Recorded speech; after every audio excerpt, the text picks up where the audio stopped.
Another day, another ESPN quarterback survey, and another insult to Brock Purdy. But don't worry, this time I'm going to hoist them on their own petard. Plus, Robbie Gold said something really interesting about the way the 49ers negotiate that just might have some roots in what is going on with Brandon Ayuk. We'll explain next.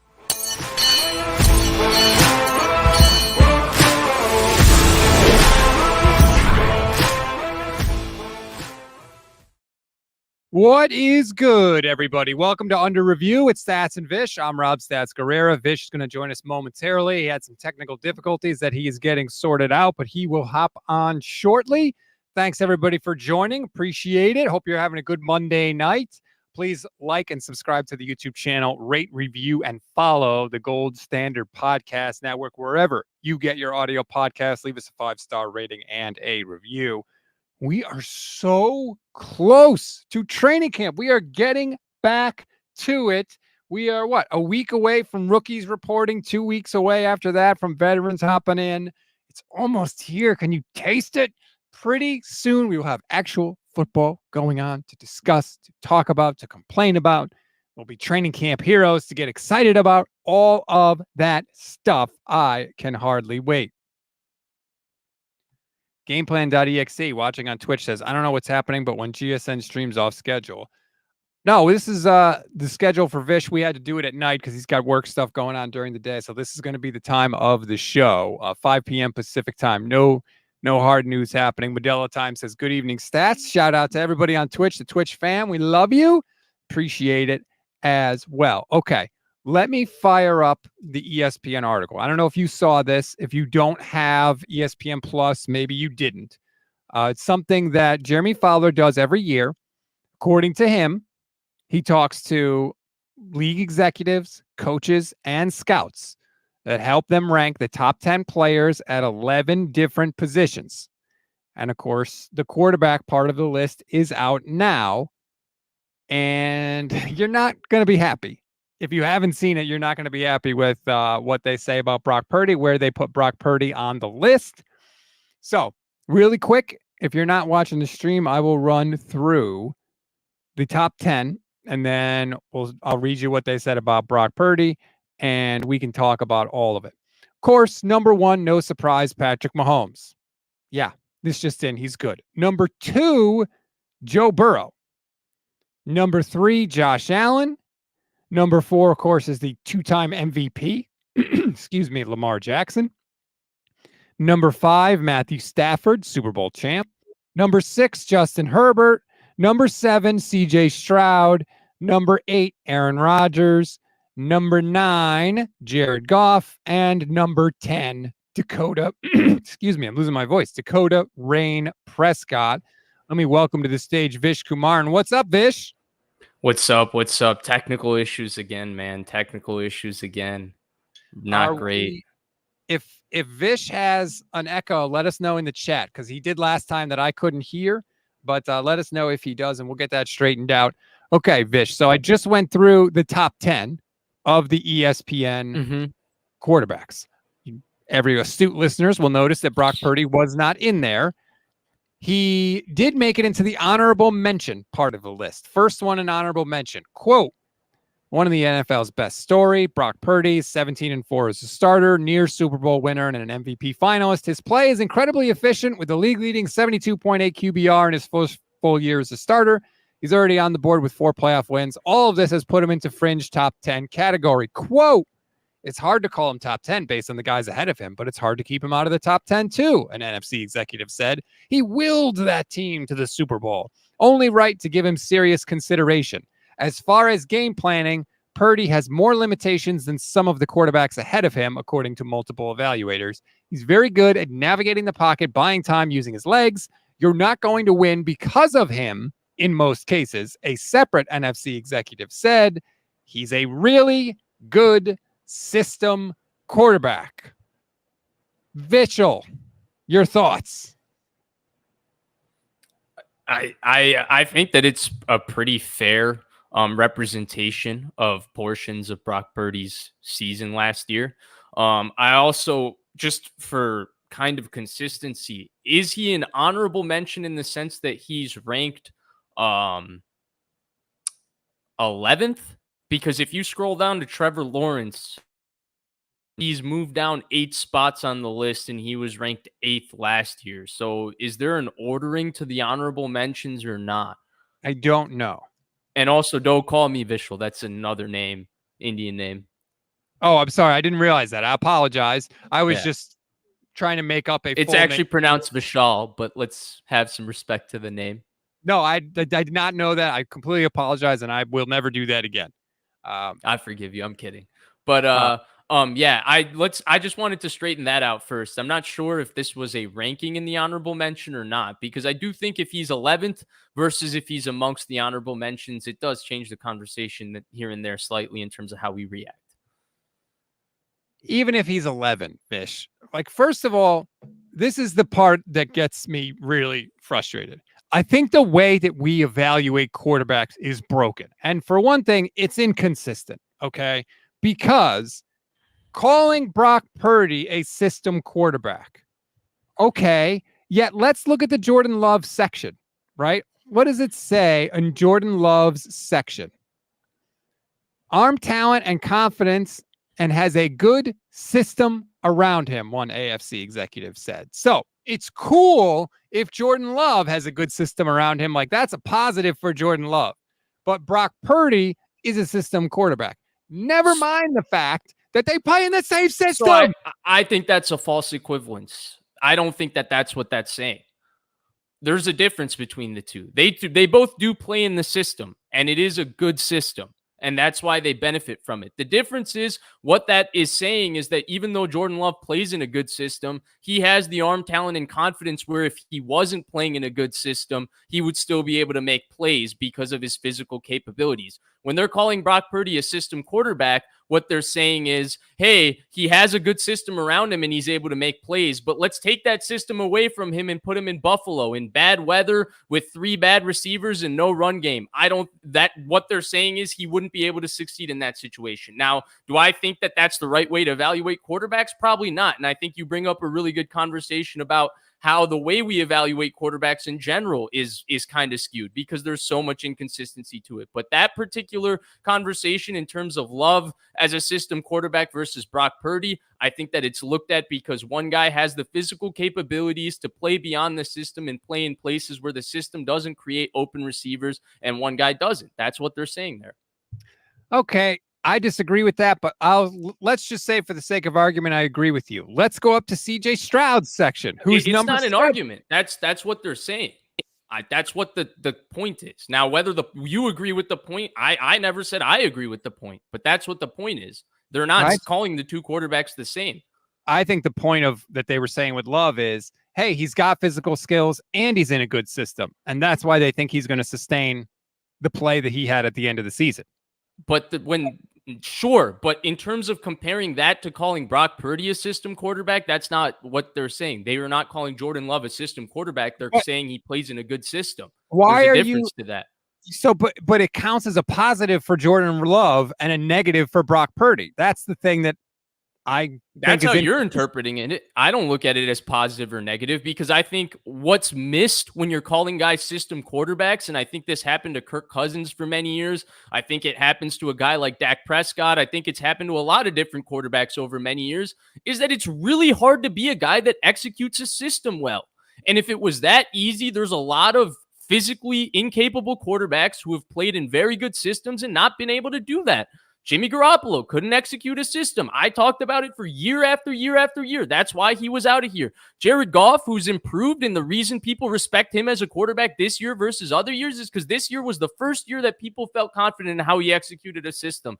Kirk Cousins has done it for years. And so I agree with your overall point that some of this is flawed in terms of how we talk about quarterbacks, because I don't look at that as a good thing or a bad thing, because I think being able to execute a system as a quarterback in the first place is difficult.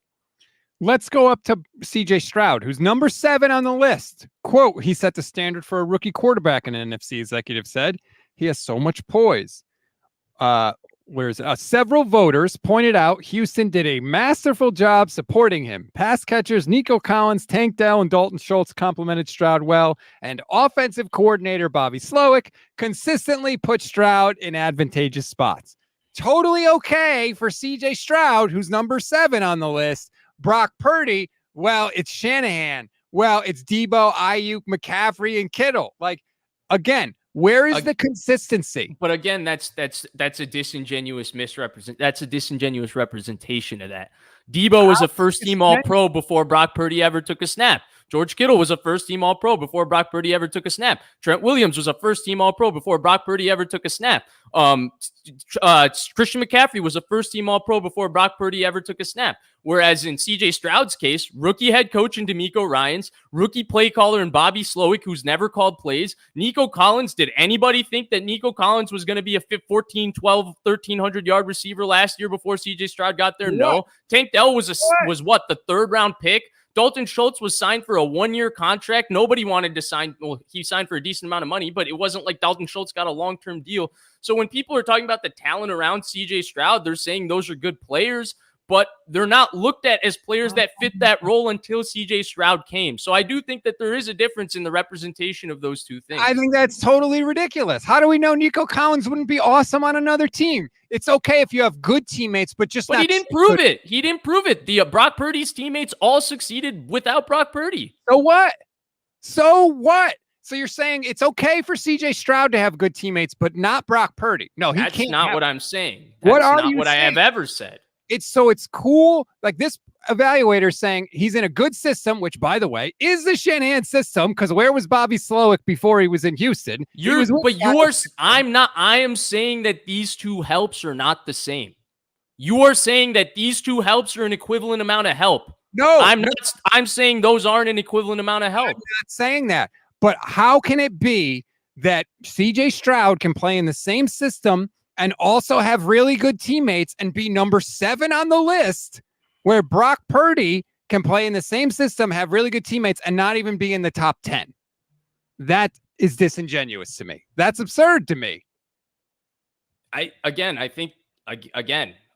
don't know why I'm the one defending this list, but I feel like there's points made in this list that are fair. And for example, when you're talking about a guy having help, there's a difference in the help that they had. There's a big difference in the help that they had. How good can your teammates be before it's unfair? What's the line? That's what I want to know. What is the line? Because you're telling me the 49ers teammates are too good. The Houston teammates. I never said they were too good. I just said they're a lot better than the Houston teammates. That's it. But the Houston teammates are good. Like, we're admitting this. So I want to know, what is the line to how good can your teammates be before it becomes a negative and a discredit to you? Why is it a negative? Because that's what people say about Brock Purdy. He's playing with all these stars. He's playing with Kyle Shanahan. So, but it doesn't. You think in a vacuum that's why CJ Stroud is ranked 7th in this list, and that's why Brock Purdy is ranked 12th in this list? I don't know why CJ Stroud is ranked that high. Okay, I mean, okay, he had a very good year. He made a big time throw. So did Brock. Okay, I never said he didn't. I don't know what you're arguing here necessarily. I'm arguing that we're not consistent with how we evaluate quarterbacks. Again, but we didn't evaluate this or do this ranking. Well, I'm not saying we, meaning you and me. I'm saying the people, NFL media, NFL people in the NFL in general. I don't think they're being consistent. They're not applying the same rules. Case in point, Joe Burrow is somehow number 2 on this list. Now, you want to tell me that the guys on the Texans don't help out CJ Stroud as much as the guys on the 49ers help out Brock Purdy? Okay. But who is Joe Burrow throwing to on the Cincinnati Bengals? Is he throwing to a bunch of stiffs, or is he throwing to a bunch of studs? Nobody cares. Joe Burrow is the second best quarterback in the league, apparently. No one cares about that. No one cares about his teammates. Nope, doesn't matter at all. Joe Burrow's awesome. Brock Purdy has good teammates. It's all Brock Purdy. Why? Because Joe Burrow was the number 1 pick in the draft, and Brock Purdy was the last pick in the draft. That's really what it comes down to. We care about it when it's Brock. We don't care about it when it's Joe Burrow. I mean, I guess so. I don't necessarily understand the point of having a conversation about how other people look at quarterbacks. But I guess so. I don't think that list is representative of how the entire population looks at quarterbacks. Again, I don't know that many people, that everybody would have Joe Burrow second. I certainly wouldn't. I wouldn't, not at all. I want to get to this comment. Nees says the thing that always makes me laugh is if Brock is such a system quarterback benefiting from Kyle, why was he not the comeback player of the year or coach of the year? Why was Kyle not the coach of the year? Well, Kyle should have a coach of the year. He's been robbed 3 times. Yeah, I mean, it's absurd that he doesn't have one, but that's a whole other separate. Stefanski's criteria is Kyle's criteria, but John Harbaugh's criteria was Kyle's criteria, but Brian Daboll also had Kyle's criteria. Make it make sense. 3 different years, you could make the argument that he's had a season similar to the coach who beat him for coach of the year, and they didn't give him that year because of the other argument. That's the biggest bullshit. I agree. I'm stunned that you're not agreeing with me on this. You don't think that these people on this list are being inconsistent with how they've evaluated these quarterbacks? Yeah, I do, but I think that there's problems all over that list. Like, I think Aaron Rodgers being 8 is a problem. Like, I think Matthew Stafford being 5 or Joe Burrow being 2, for example, is a problem. He's not better than Josh Allen. He's not better than Lamar Jackson to me. Like, that's indicative of one thing and one thing only. He beat Patrick Mahomes in the playoffs, and Josh Allen and Lamar Jackson have lost to him multiple times. That's all that is when they do those rankings. So I think there's a lot of issues with it, but I don't look at that list, see what was written about Brock Purdy and say, oh, something's exceedingly unfair. I don't know. I don't take certain words as personal insults about a quarterback or a player because I think that there's nuance to everything. For example, when they say he's a system quarterback, I don't look at that as a insult to him because I think being a good system quarterback is very hard. Come on. It's an insult. When people call somebody a system quarterback, they are Brady saying a system quarterback for years. Who cares? Yeah, well, what are we talking about here? I mean, if you don't care about anything, then why do you do a show? Well, you're asking me. I don't look at someone being called a system quarterback as an insult. That is my opinion. You disagree with that opinion. That doesn't mean I have to change my opinion. What? Your opinion's wrong. System quarterback is an insult. My opinion is wrong? Yes. Your opinion is wrong? Yes. Your opinion is wrong. When people call somebody a system quarterback, they mean they cannot succeed outside of that system. That's what they mean. They don't have the physical skills to succeed unless somebody puts it on a platter for them. It is a pejorative term, 1,000%. It is. It absolutely is. I'm looking up the origins of system quarterback. Go ahead. Your opinion is incorrect. And you're right. They did say it about Brady, and they had to stop because he kept winning Super Bowls. Otherwise, they would have continued to say it about him. But when the guy has more rings than anybody else, it doesn't really matter. But you're right. It's used to describe. It is absolutely a pejorative term. It means that you cannot succeed unless you have a coach that is just putting it on the platter for you. And I think that that's correct. I mean, Ian Hartitz just tweeted out a montage of Brock Purdy making plays outside of the system, which I loved because I've been screaming about how the fact that he can make plays outside the system, but people don't seem to care. They do not care. And I just think it's funny that when they talk about other quarterbacks, especially quarterbacks that were drafted high, the same things they criticize Brock Purdy for don't seem to apply. And that bugs me because I think let's just be consistent with all of it. But I think that that's media coverage in general. Yeah. Every player is covered quite unfairly, I would say, for the most part. Yeah, that's my point. And then system quarterback, I guess you are correct. And it originates from a writer who spoke about 2 University of Houston quarterbacks saying that I guess they might have played in the air raid or something in college, that they're predominantly pass-heavy offense. They couldn't translate. They were made for that system. Now, within the context of this, I didn't take it as an insult because, again, I don't think being a system quarterback is easy. We saw Jimmy Garoppolo fail to be this quote-unquote easy system quarterback. We've seen many quarterbacks that are very, very good players fail to be able to be system quarterbacks and fall off over time. Kenny 49ers college term, Like he said, I don't look at that and say whatever it is. And you can say it's a pejorative term. The reason I didn't take it that way on this list is, again, the guy is mentioned right outside of the top 10. Being a system quarterback that's mentioned in the upper echelon in the league of quarterbacks, I don't look at that as an insult. I think it's just inconsistent is my point. Like when you look at what, and again, I'm on record as still saying I want to see this year before I pay Brock Purdy. But when you look at what Brock Purdy has done, it's really hard to argue. Like I'm stunned that you don't see it as an insult, and that I just can't believe that this is your reaction, to be honest with you. And anyone that says he's a system quarterback is just not watching. If you're watching the stream right now, you can see the video that Ian Hartitz put out, 157 seconds of Brock Purdy making things happen after the play breaks. When you call someone a system quarterback, you're saying these are the plays they can't make. They're saying they can't make plays off schedule, that if his first read's not open, they can't get the offense down the field. This is evidence. It's clear that Brock Purdy can do all the things in the system and this extra stuff that we're seeing if you're watching the stream.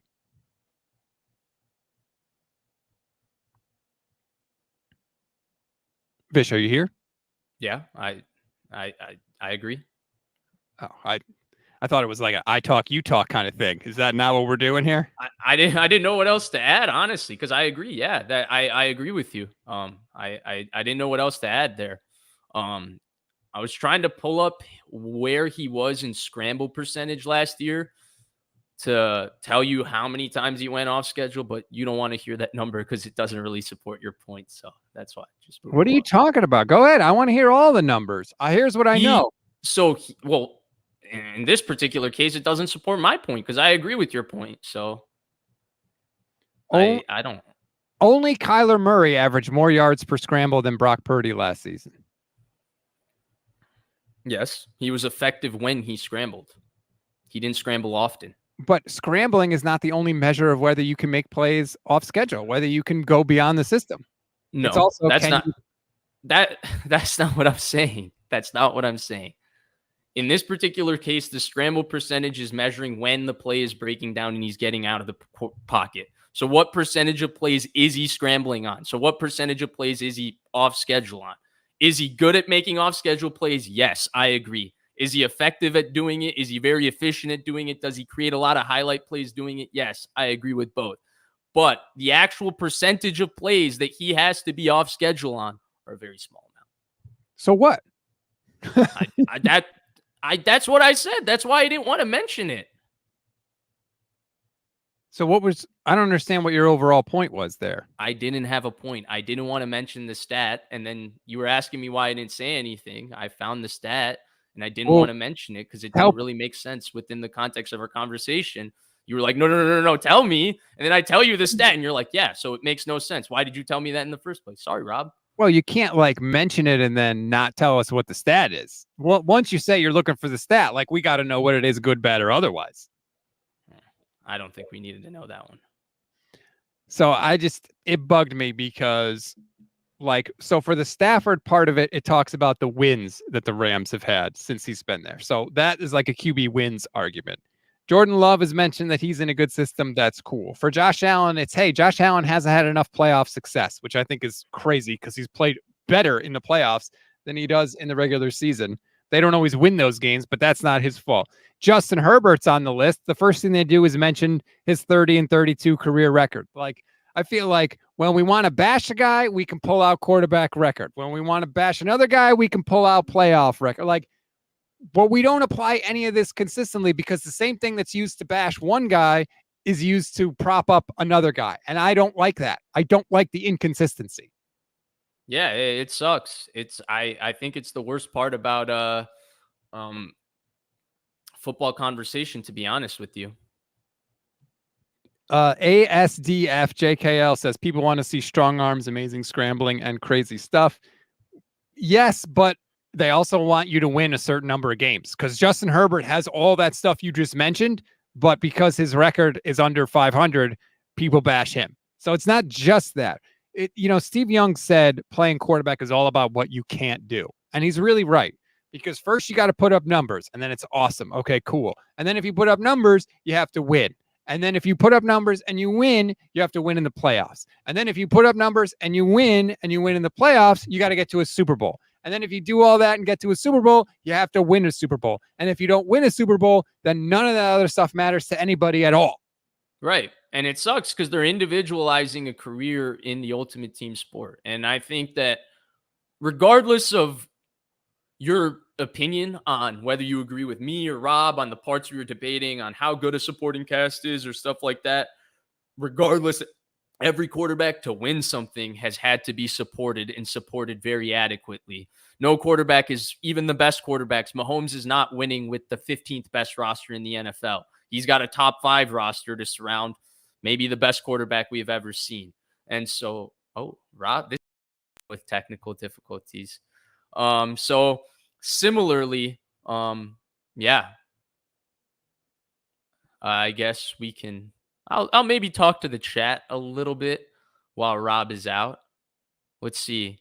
Jim Everett was a snazzy dresser. Sorry, 800. Hey, sorry about that. I have no idea. It's okay. I forgive you. It happens to the best of us. Don't know what that's like at all. Look at this. Gameplan.exe.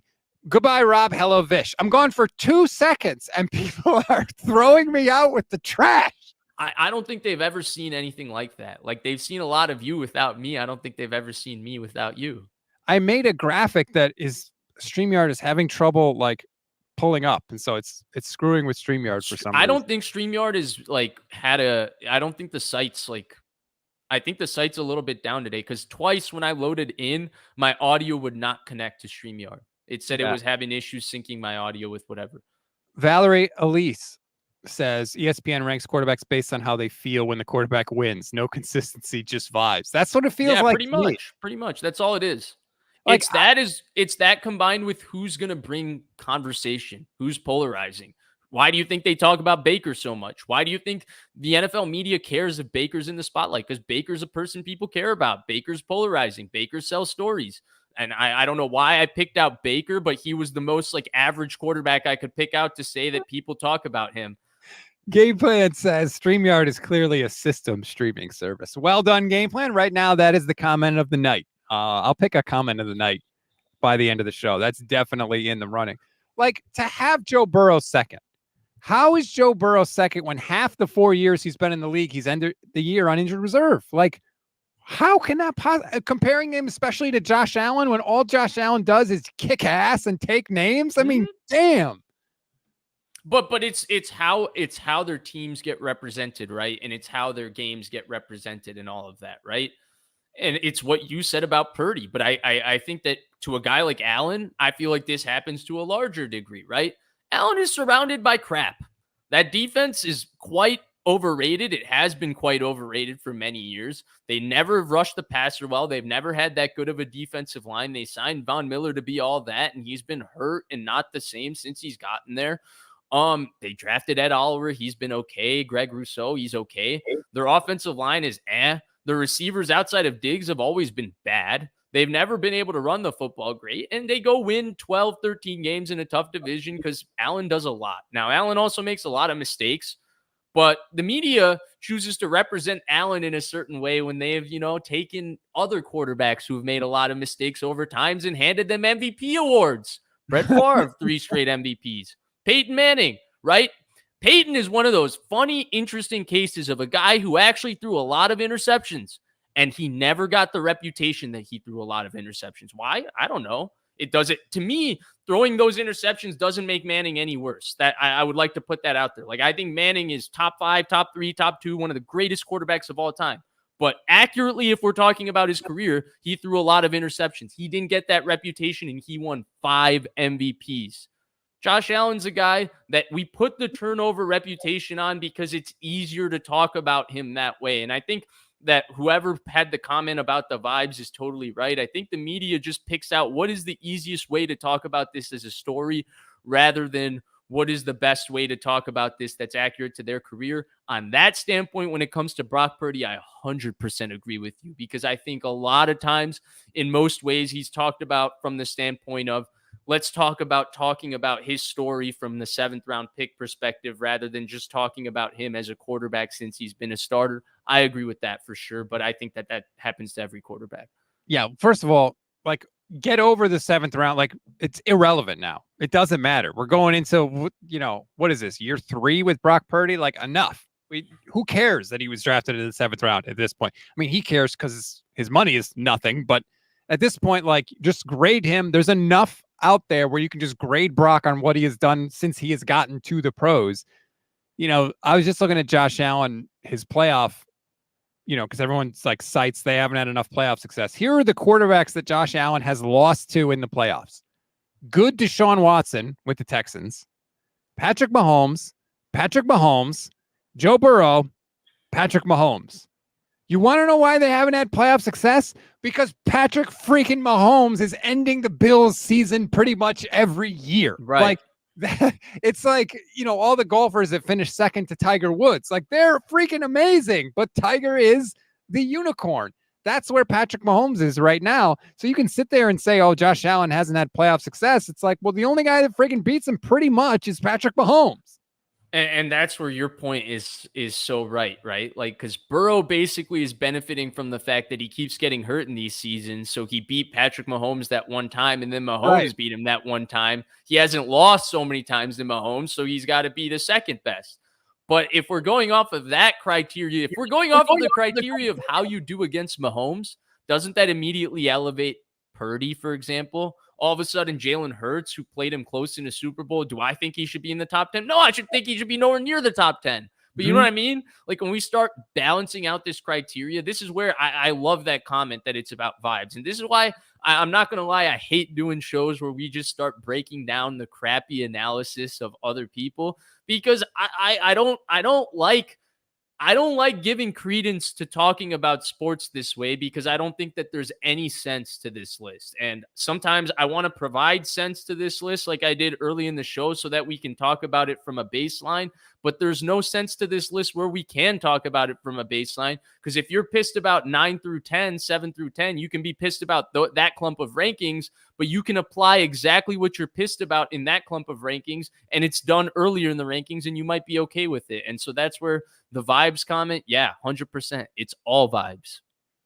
And it's frustrating to me because when I see this stuff said about others, it doesn't apply to Brock or vice versa. Like, it ticks me off because, like, the games are on TV. We're all reacting to the same games.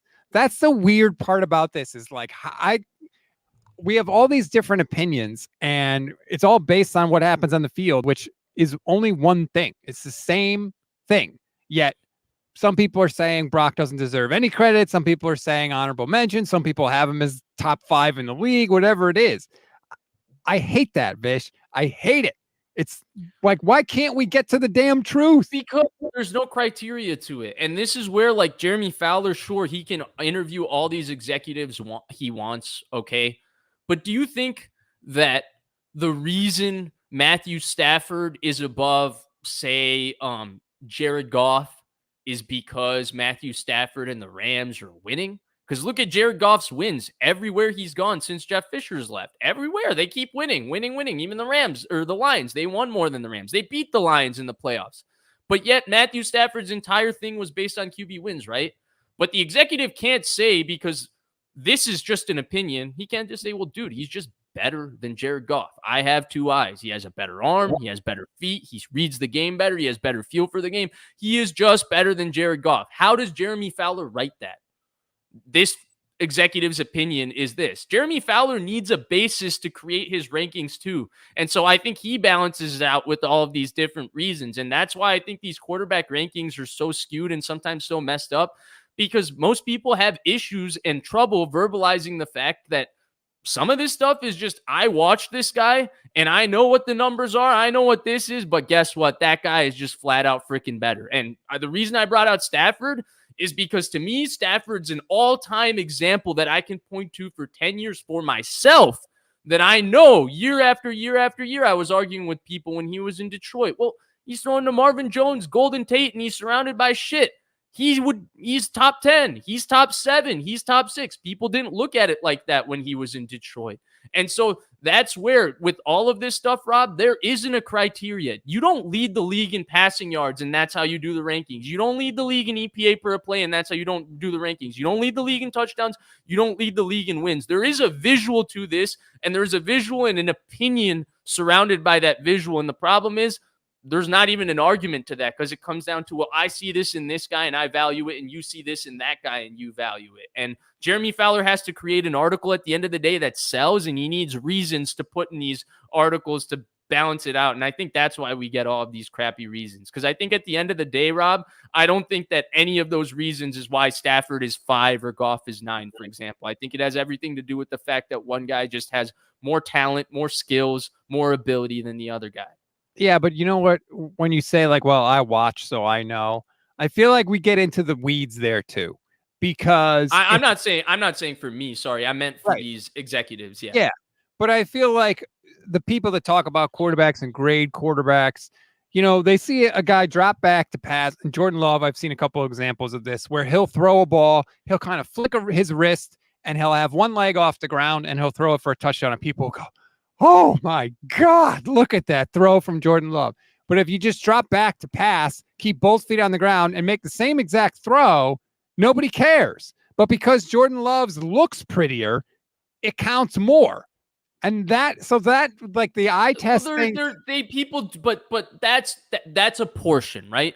There is a fickle football fan that does that. I'd like to think that we do have analysts who are smarter than that, who are capable of seeing, well, what's the actual pace of the ball? What's the quality of the ball he threw? What's the trajectory of the ball he threw? If all those things are shit when Jordan Love is fading away, I'd like to think that they would look at the quarterback who sets his feet and throws a clean ball as throwing the better ball. Now, when Jordan Love's able to do that, and he's able to do it with ridiculous talent with a guy in his face versus Minnesota, he's able to rip a seam versus Tampa 2, or he's able to rip a post versus Tampa 2. That's when people go, oh my God, like not everybody can versus a zero blitz, right? Coming in their face can make a throw like that. Not versus Tampa 2. He ripped that seam versus a zero blitz versus Minnesota. That was completely wrong on my part. But that's the point. So I do think that we have analysts who are capable of doing that. I think the problem is, it is a difference of opinion, Rob. Like, I do feel like if you're Kyle Shanahan and you expect quarterback to be played a certain way, because if quarterback's played that way, it works in your system, you value a guy like Purdy. You value a guy like Cousins a lot more than guys who maybe aren't going to be as detailed when it comes to the little details of your system. If you're the Buffalo Bills and you don't have that detailed, that intricate of a system, you now have to value a guy's physical traits. You need guys like Josh Allen who can make shit out of nothing, who can consistently make big plays when you give them nothing from a system standpoint to work with. So I do think that's where the nuance in this conversation comes to, because I think a lot of the people who are even educated, who are even watching this, will value different parts of the game differently based on what they require. And that's where, I hate how Jeremy Fowler does this rankings too, because he's talking to a variety of different people. I doubt the variety of different people are giving him the same rankings or the same criteria. And then he's picking and choosing how he puts together this list based on the tidbits he's getting. And he's picking and choosing the tidbits he wants to share. So there could be 8 lines of detail from an executive, and he could cut that out and say, this is why Brock Purdy is down here, without including half of it. And so I think this is a terrible exercise in general. If you want my 100% opinion on it, like, sure, do I think the list is crappy? Maybe, but I can't blame a crappy list when you have a crappy system. It's a fair point. We don't know the stuff that Jeremy Fowler didn't put in the piece, and we never will, really. Maybe I can try to get a hold of Jeremy and see if he can give us a little more detail on it. Cynthia, YouTube channel member, shout out to you. Appreciate the super chat. Says, good evening, Brock. Less than Goff? ? Yeah, I agree. Would you rather have Jared Goff, or would you rather have Brock Purdy? I'd rather have Brock Purdy. But then this comes back to the question of, like, if you're taking Jared Goff and I have to forget the rest of his career and only look at last year, it's a lot closer between him and Brock Purdy than if I know Jared Goff's full career and I'm looking at last year like, yeah, he was better than he's ever been, but it's still freaking Jared Goff. And I'm looking at Brock Purdy's first 2 years and projecting him upward. Like, is it even close? So I do think, like, again, if they're taking it just off of last year, then I can kind of understand an executive putting Goff at 9 and Purdy at 11, though I would take Purdy over Goff. Like, that's the same range. That's probably within the same player. But if we're looking at their entire careers and projecting forward, it's not even close. Goff's best and Purdy's youngest and first year starting is almost the same, and Purdy's arguably better. I'm just stunned that people look at Brock Purdy and say system quarterback. Look at Jared Goff. When has Jared Goff been a good quarterback? When he had Sean McVay calling plays and when he had Ben Johnson calling plays. When he didn't have two great guys calling plays for him, he sucked. He sucked. Like, but no one says that. Like, that's the yeah, thing. but see, this is dangerous argument you're making. Because he was good when he had those guys calling plays, right? And we're only looking at him when he's good. It doesn't matter if Nico Collins sucked with all those guys playing quarterback, right? He was good with CJ Stroud. It doesn't matter if Tank Dell, nobody picked him and all of that. He was good with CJ Stroud. Doesn't matter if Bobby Slowick didn't call plays. He was good with CJ Stroud, right? We got to evaluate it on when he was good. No, we have, going back to our earlier argument with the Niners players, we had a sample size of them being good without the player, but you said that doesn't matter. You said Nico Collins, these guys, they were good with CJ Stroud. Similarly, Goff has been good with McVay. Goff has been good with Ben Johnson. He sucked without the system, but I agree he's a system quarterback, but he's been good the last couple of years with Ben Johnson. But how can Jared Goff be on this list? The 9 on the list. Well, God only knows about that. Well, God only knows about that. There's not even, I can't even explain it.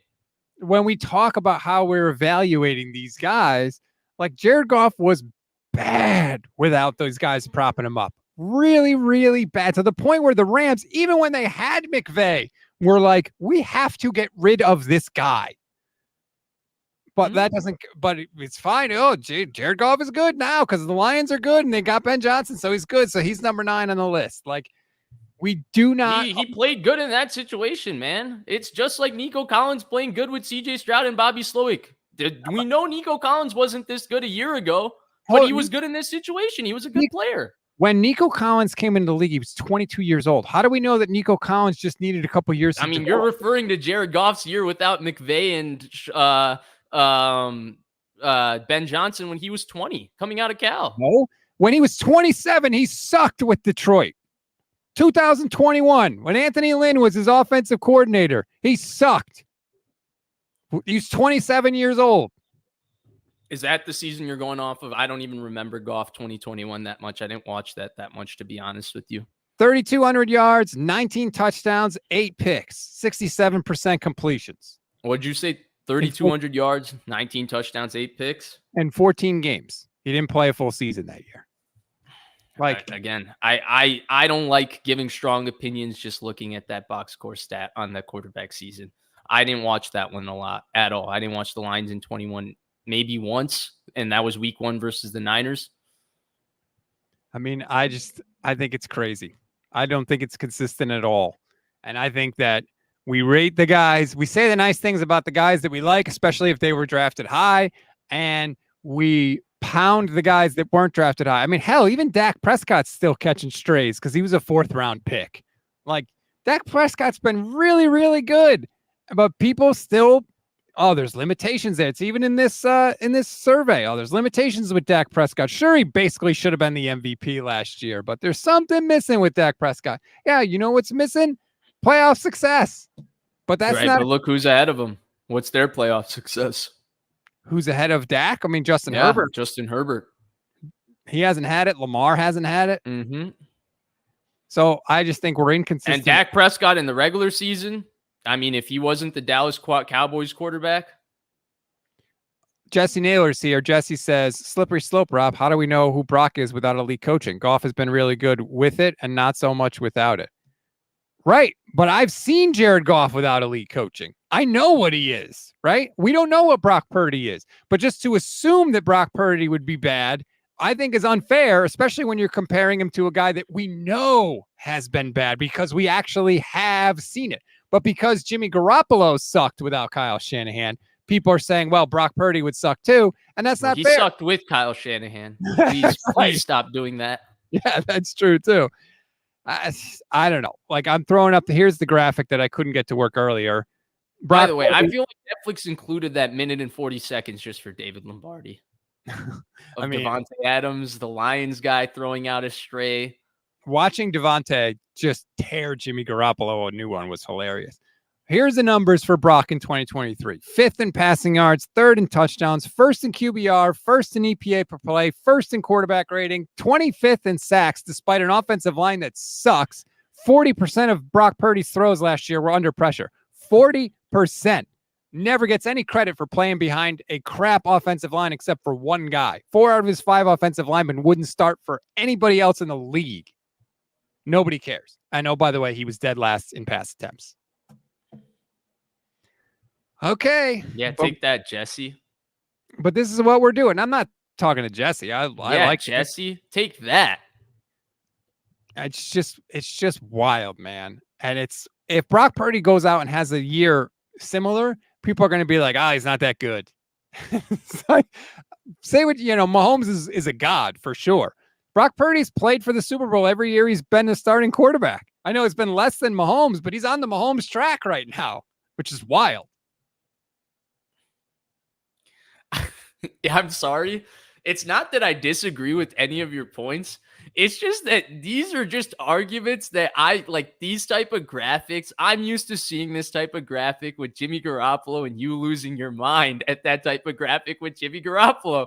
I'm used to people being like, when Jimmy's healthy, the Niners have made the Super Bowl and made the NFC Championship game, and you losing your mind about that. I actually agree with you probably for the most part on Purdy. It's just funny to see the 180 for me because I've been through this entire conversation for a year. Obviously, there's nuance. We can watch and see the visual difference between Purdy and Garoppolo. I just think it's hilarious to see the 180 of the arguments. That's all. When was Jimmy Garoppolo ever first in QBR? I'm not sure, actually. But I think he was first in EPA per play. I think he was 3rd or 4th in passing touchdowns in 2019. I don't think he was up there in passing yards for sure. I don't think he ever threw for 4,000 yards. All these stats, man, I'm sure I could go find a David Lombardi tweet that's got a killer Jimmy Garoppolo he was graphic. Probably up there in EPA, I would imagine. He was number 1 in EPA per play. He was tied in 1 year. He was tied. His one healthy year, though, right? That's the problem. We gotta do that. His one healthy year. This is what I'm saying, Rob. When you say, well, Brock Purdy's been competing for the Super Bowl, we used to hear, hey, and Jimmy's one healthy year. Well, no, Brock Purdy was they made the Super Bowl. Playing in the NFC Championship game his first year as a starter. Or his right, and Jimmy played in the NFC Championship game his other year healthy, but he had the thumb, Rob, the big thumb injury. Don't forget that thumb. Do you know how hard it is to throw a football with the bad thumb? Apparently, it's hard. Ask Jimmy Garoppolo because he didn't throw it very good with the bad thumb. Apparently, it's hard for Jimmy to throw a football with with 2 good thumbs. Yeah, but he didn't throw very good with the bad thumb either. That's my favorite part in all of this. Like, they're like, you know how tough he is to play quarterback with a bad thumb? Yeah, he played bad quarterback with a bad thumb. Like, what do you want me to say? Are you so yeah, I'd have liked the scene where the ball would have gone with CJ Beathard. No, I wouldn't have, but.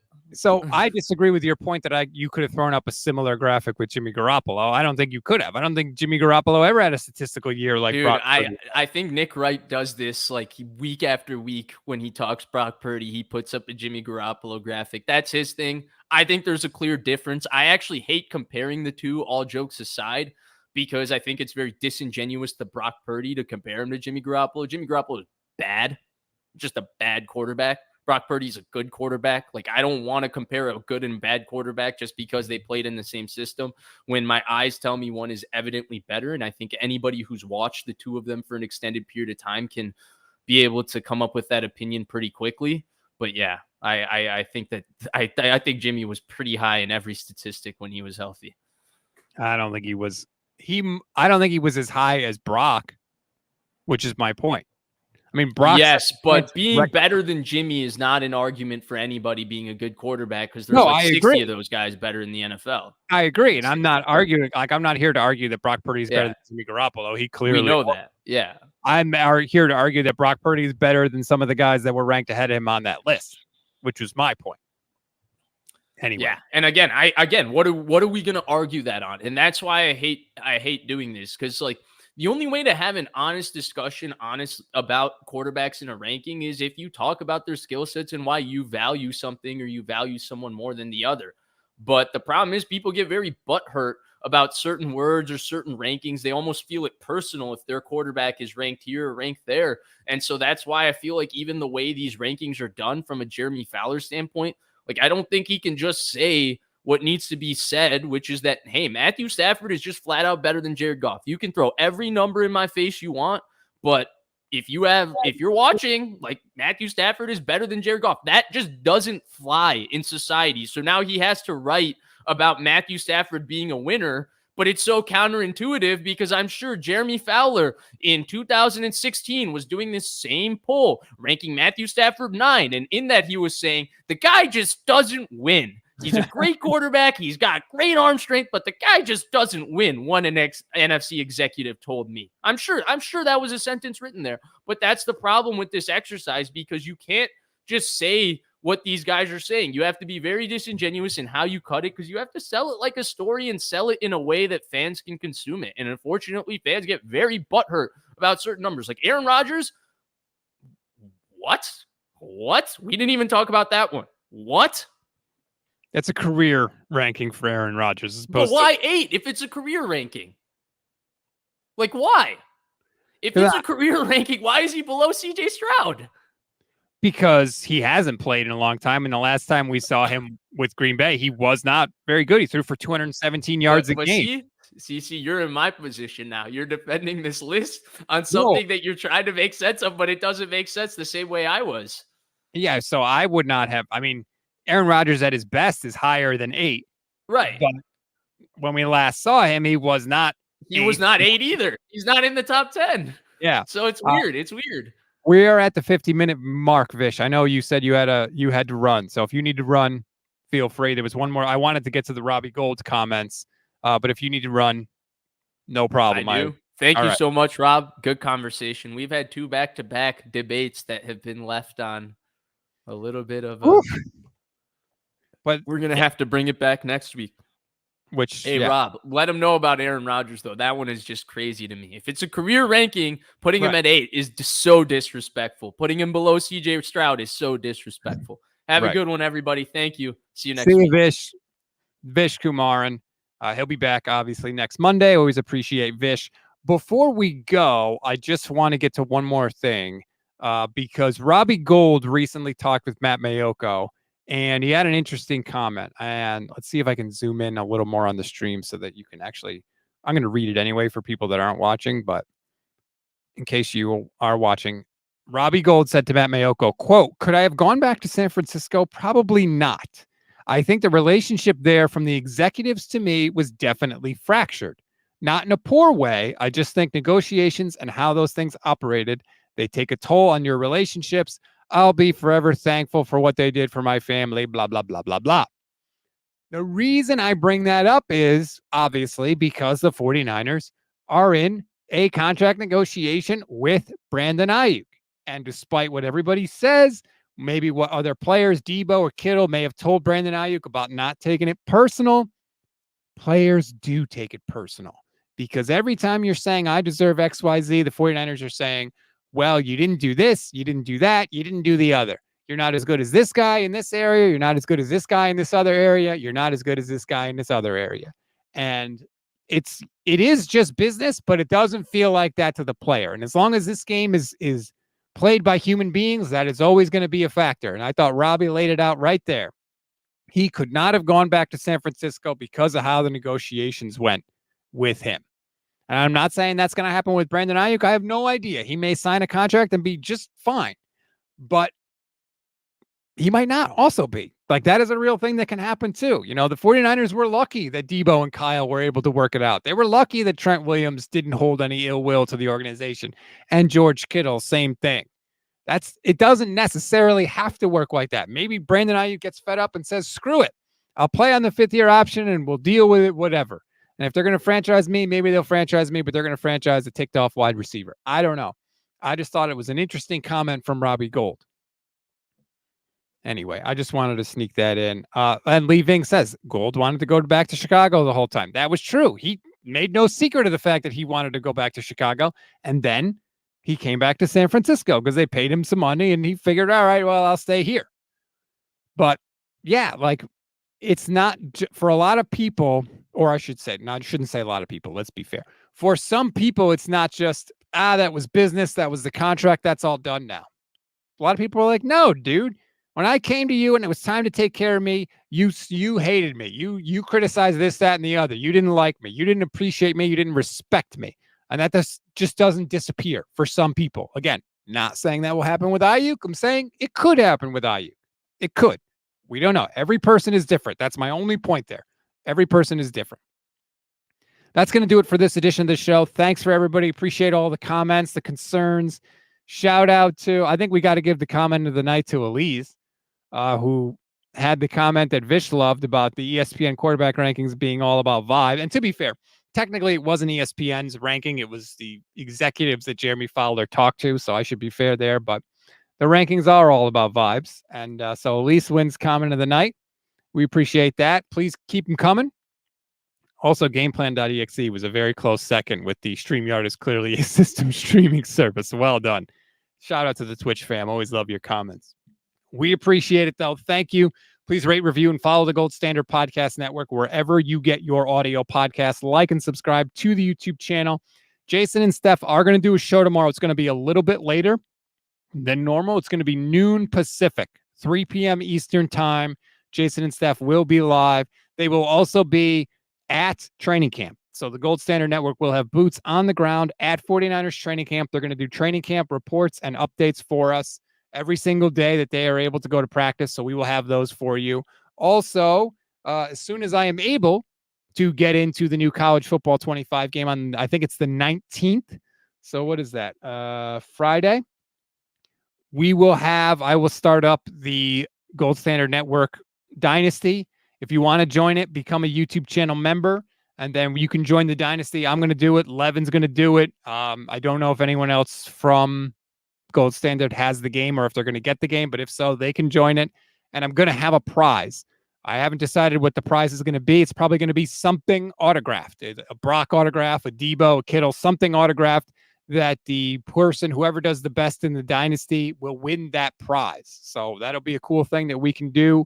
I'll keep you updated as to every step of that process. If you have any suggestions for how you want it to run, let me know. Hit me up. I'm definitely open to it. But that is something we want to do just to have a little fun. And we can, because it's been a minute since there was a college football game that was around, basically since NCAA 14. So hopefully it's a good game. I've seen some good things online. Hopefully it's fun. But I love the community we have here, and I want to interact more with everybody.